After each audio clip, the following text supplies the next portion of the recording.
Amanda P. wrote an article in the New Yorker and I read it. I was only going to read the first few sections and then I just read the whole thing because it was so interesting and good. So it's 20 minutes long. You don't have to listen if you don't want to, but you can go read it yourself, actually. Article in the New Yorker. This is by Amanda P. My season of Ativan. Both of my parents were in hospice on opposite coasts. Then I found out that I had breast cancer.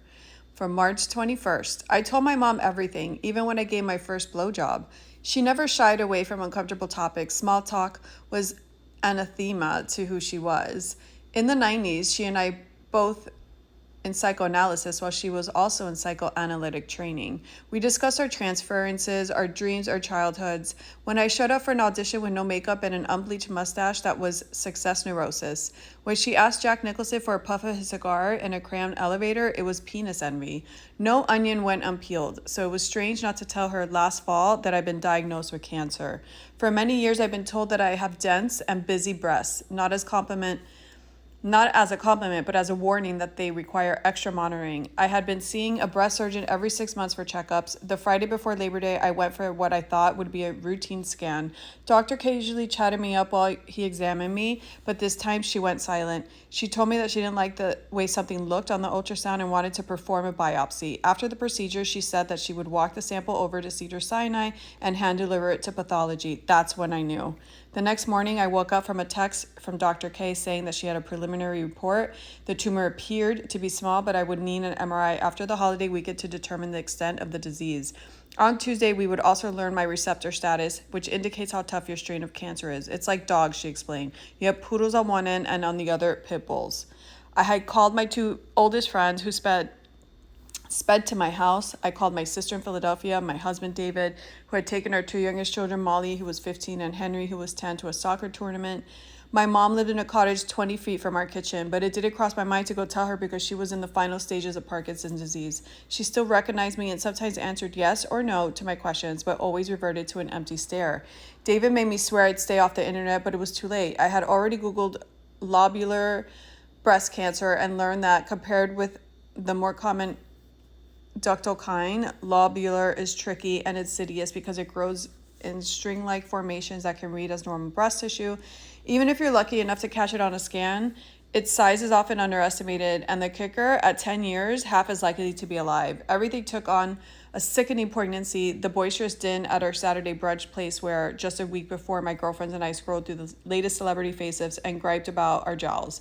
The Santa Monica Mountains coming back to life after the fires, Henry's flag football mouthguard on the kitchen table, imprinted with his teeth, the pissed off scrawl on the post-it Molly had left on her bedroom door. Free first period, don't wake me up. Frankie, our eldest, on the location tracking app Life 360. Her face inside a tiny quote bubbling, floating over her freshman dorm, and her text a while later that nearly did me in. Mama, I need a drawstring bag for my laundry. We couldn't tell the kids yet. There was nothing definitive to say. I braced myself to act plucky when Molly and Henry got home from the tournament, but in the end, it didn't matter. My sister called. Our father was about to die. Our parents, long divorced, were both in hospice on opposite coasts. Our mothers had started in June, but our father's was only a week in, so we hadn't expected him to go first. I flew to New York. I didn't make it before my father took his last breath, but I got to see his body before it was taken from the apartment. My sister, who was a doctor, usually the stoic one, wept. I just stood there in a state of morbid fascination. I had never seen a dead body up close before, let alone someone so familiar to me. His hair was still the same, thick, mostly brown, and my sister and I thanked him for our own abundant heads. His signature club thumbs which were the only fat, brutish things about him, were the same as ever, but his mouth was open and drooped peculiarly to one side, and his skin was sucked into his skeleton like a vacuum storage bag. I felt guilty for not crying, but at least I got reprieve from guessing how much longer I had to live. He'd been dead for 2 hours when the removal team arrived from Greenwich Village Funeral Home. Two men in black suits who put me in my mind of Blues Brothers. They suggested that we step into the other room while they transferred our father out of his rental hospital bed. I wasn't sure whether this was because there might be body leakage or because of how disturbing it would be to see the person who'd raised us, whose shoulders we'd ridden on, zipped into a body bag that looked like it came from the props department of Law and Order. We sat on the couch with our stepmother and made small talk partly, I'm sure, so that we wouldn't bear the Blues Brothers working away in the bedroom. As soon as my dad's corpse was out of sight, I was free to panic about my cancer again. In a few minutes, he would be carted off forever. My mind should have been flooded with memories, like the time he pulled the car over to make me and my sister listen to Bad Leroy Brown, followed by a disposition on why Jim Croce was one of the great American lyricists. Or the time he told me at age 11 that I should make my own living and never rely on a man for money. I tried to stop thinking about myself. I flipped through my stepmother's hospice pamphlet, Gone from My Sight, The Dying Experience, in which the end-of-life expert Barbara Carnes outlines the process of transitioning week by week up to the final minutes. I made a mental note checklist of which milestones my mom had left to hit. Carnes encouraged you to think of your loved ones in the throes of death the same way you'd think of a chick struggling to hatch. The last couple pages listed the rest of her oeuvre, including I Am Standing Upon the Seashore, end-of-life coloring book. It annoyed me that the hospital industrial complex offered such rinky-dink leaflets to the bereaved. My mom's team had at least given me a heftier brochure featuring tasteful photographs of lilacs. This one was literally stapled together with cartoonish drawings like the ones on airplane safety cards that show your aircraft making a pleasant water landing. My dad was 6'2", and his apartment was tight quarters. The morgue's techs each held one end of the bag as they shuffled out of the bedroom, which opened onto a narrow hallway. Watching them try to pivot around the corner without side scraping the walls was like watching Frankie parallel park, a nail biter in 2-inch increments. It seemed undignified to make my dad leave the building. He lived in for 35 years in the service elevator, but I guess nobody wants to run into a dead body while they're taking their dog out for a walk. I don't remember thanking the men or the moment we closed the apartment door, but at some point it was final and incontestable that he was gone from our sight, and we were back in the living room with our stepmother going over plans. My sister had told her in private that I had just been diagnosed with breast cancer and that we were going to need to get back to LA right away. A little while later, we said our goodbyes. When my sister and I left the building, the morgue techs were still parked in the yellow loading zone between Target and Tower Cleaners, our dad's dry cleaning place, and just closing the tailgate of the hearse. The sidewalk was bustling, but no one even bothered to rubberneck. This struck me as heartbreakingly lame and therefore as a moment of vital consequence. We just kept walking as if we were bank robbers fleeing the scene by acting like the people to whom it meant nothing. My sister flew back to LA with me, and for the time in 20 years, David drove to the airport to pick me up. For the first time in 20 years, there was a new sense of romance between us. We stole glances, squeezed each other's hands. All our petty marital grievances evaporated, even when he emerged onto the 405 like a lead-footed moron. The rest of the weekend reminded me of the way we were after our first ultrasound when I had just gotten pregnant with Frankie. The doctor couldn't find the heartbeat and wasn't sure if I had a blighted ovum, which is when there is a sac but no embryo inside. For 11 days, we didn't know whether to keep hoping or start grieving. There's nothing you could do but wait, my sister said. You'll know when you know. It was wild for me and David to be the only two people in the world on tenor hooks over this oh my God, why can't I read that word? Infinitesimal ball of cells I was carrying. All right. Oh, look how cute. A picture. Is that her mom? Oh no, that's her. Is that her? That's her. Pete as a baby with her older sister and her mother. Oh my gosh, she looks just like her mother. While we waited for Tuesday and whatever news it would bring, my mom's death plotted along next door. My sister and I toyed with the idea of telling her that our dad had died, but it was impossible to gauge how much she could comprehend. During the last few years of her decline, our talks had become shorter and shorter until I was only giving her positive bite-sized updates about my life. There was no way to turn my father dying into a therapeutic fib. All summer, we thought her death was imminent. We'd emailed her friends. Her beloved younger brother had come from New Hampshire. I have pictures of the kids saying goodbye to her in June before they left for camp. She was still there when they got back. I told them this is it so many times that I felt like Lucy faking out Charlie Brown in the Peanuts football gag. My mom's name was Penny, and she had long since put the kibosh on being called Grandma. To her nearest and dearest, she was Penn, which is also Frankie's middle name. Before she left for college, I said Frankie Penn, first of her name. This could be your last goodbye, but my credibility was shot. I'll see you, Penn, when I'm home over Thanksgiving, Frankie said, and she was right. My dad was even-keeled and nothing if not practical. His death matched up with what the hospice manuals described. My mom had a more poetic temperament. She never let us buy pre-made Halloween costumes or birthday cards and wouldn't abide anything canned, in recipes or otherwise. When we went on our family trips pre-divorce, she and my dad would squabble over what type of hotel we would stay in. My mom thought any place with more than 6 rooms was a tourist trap. She wasn't want to do things by the book. Why should her death be any different? When she had entered hospice, we stopped all 23 of her medications. She became emaciated and paralyzed. She could move her face and swallow, but nothing more. When we rolled her onto her side, it was like tipping over a wheelbarrow. Her legs stuck straight out of her diaper like hardwood handles. She was plagued with all manner of rashes, sores, and ulcers. Her hands looked like the lotus feet of imperial Chinese women whose toes were mashed in the wrong direction. Years before, she had deep brain stimulation surgery in an effort to stave off wheelchair confinement.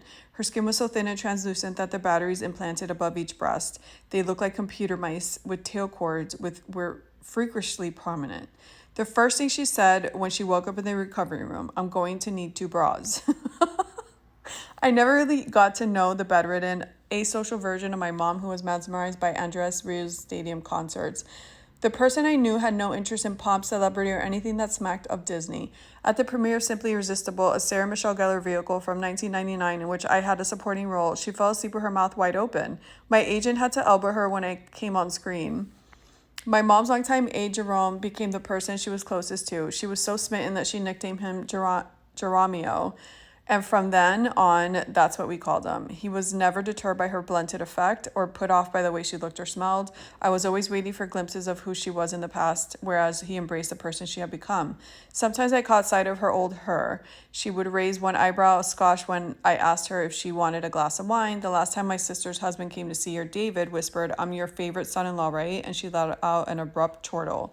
The idea that she was still there but couldn't communicate gnawed at me. I thought of Tolstoy's Ivan Ilyich and how badly he wanted his family to stop pretending that he was anything but doomed. I never told my mom that she was in hospice or used that word in her presence. Whenever the nurses came, I told her that they were wound care specialists. I never asked her if she knew that she was dying or if she was scared. I was like Ilyach's wife, chirping about bullshit while he lay terror-stricken. I would drop by her cottage and try to perk her up with some dessert or a few sips of wine, but my visits were never more than flybys. That Labor Day weekend, though, I found myself unable to visit her cottage at all. I didn't have the space in my brain for both her disease and mine. I caught myself thinking of her as subhuman, too far gone to feel at my absence, to feel anything at all. I was riddled with guilt, but I told myself it was just until Tuesday when I would speak to Dr. K. It occurs to me looking back that I abandoned her because of the narcissism of small differences. Friends always said that we were uncannily similar in looks and temperament. I couldn't bear to see her until I knew that I wasn't going to die right along with her. On Tuesday, David and I glued to our phones, just as we had months earlier during our evacuation from Palisades Fire, when we obsessively checked apps that showed the containment line inching ever closer to our home. I sucked on little chips of Ativan all day, but my blood pressure was so jacked that it didn't register. Then 4:42 p.m., Dr. K called, all poodle features. I ran to the kitchen where David, my sister, and the kids were hanging out and said that the grown-ups had to work on our father's obituary immediately. The 3 of us squeezed into our bedroom and held over my phone. I put Dr. K on speaker. She told us that I was hormone receptor positive and HER2 negative. One of my sister's oldest friends, a renowned oncologist at Mass General, was standing by in Boston to interpret what all this meant about my treatability. My sister held up her phone to show me his text. Woohoo. Woohoo! You'd think that I had just taken ecstasy. I was happier than I'd been pre-diagnosis when I was just a regular person who didn't have cancer. But after 10 minutes, I remembered that I still needed the MRI and regressed to baseline terror. Dr. K said that the radiologist would check my lymph nodes as well as the left side for my surprise findings and call the results within a week. It was dawning on me that cancer diagnosis come in a slow drip. I admire people who could sit with uncertainty in matters of life and death. I'm not one of them. I suck at mindfulness. I run scenarios, even for minor matters that are not exactly my business and hard to predict, like whether some entitled little lax bro is going to break my daughter's heart. I know that worrying is a waste of time and that it has no bearing on probability, but I can't help it. A therapist once gave me wise counsel during a bout of insomnia. Thinking is not your friend. The radiologist didn't see evidence of lymph node involvement, but she found a second mass in my same breast. We put my lumpectomy on hold, and she ordered an MRI-guided biopsy, which is when a tumor sample is extracted while you're inside the big white imaging donut. I reported to the hospital in an Ativan haze and filled out the patient intake forms to remind everybody for the 1,000th time which my breast cancer was in, when I had received a diagnosis, whether my parents were alive or deceased, and which diseases they had succumbed to.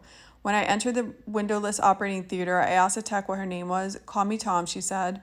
I don't want you to know my real name because you're not going to like what I'm about to do to you. That's when I realized that I was in the slaughter line without having been sufficiently pre-stunned. My bottle of Ativan was back in a hospital locker room, so I tried to calm myself by focusing on a fake skylight decorated with virtual leaves. If anything, it only reminded me that I was in a doomsday cancer bunker. Tom helped me lie on my belly and lowered my traitorous breasts into a horizontal doll-sized lunette. She injected the pain medication, which was so excruciating that there was no way white knuckling it could have been worse. Then came an injection of dye to make the suspicious mess stand out, and finally Tom slowly flattened my breast while it was hanging in the air with a barbaric waffle iron whose lattice squares were numbered to locate the target site for the needle. Oh my god, this sounds terrible. Tom and my doctor called coordinates back and forth as if playing a perverse game of Battleship to confirm the quadrant of interest. Tom had to ensure that my breast was pulled completely taut. If the flesh has any give, imagine a slightly deflated balloon, the hollow needle just rebounds. As I left, the doctor told me it was 50-50 whether or not there was more cancer. 2 days later, we found out that the second mass was benign and that I would need a lumpectomy and radiation, not a double mastectomy or chemo. David and I decided to tell the girls. My therapist said that I didn't have to appear strong or unfazed or have definitive answers. She said that I'd be surprised by how much children can step up and that calling for all hands on deck can make them feel useful. Molly cried and Frankie, FaceTiming from her college quad, clapped her hand over her mouth and kept it there until she was able to process that excellent portion of the news. That it appeared I was stage 1 and wasn't going to need chemo, but both of them were afraid that we were still withholding information or sugarcoating my prognosis. I wondered whether I'd become too accustomed to therapeutic fibbing. My daughters were on the cusp of adulthood. If we were going to remain close, to know each other deeply over the course of a lifetime, we would have to learn how to have difficult conversations. Radiation wasn't bad compared to Tom's waffle iron. Until the last stretch when my nipple became charred and blistered like an over-roasted marshmallow. It was November and I had visited my mom only a handful of times since that infamous Labor Day weekend. But now my sore nipple brought up the memory of how, during a vacation in Greece when I was 11, I'd made the mistake of sunbathing topless and burned both my nipples.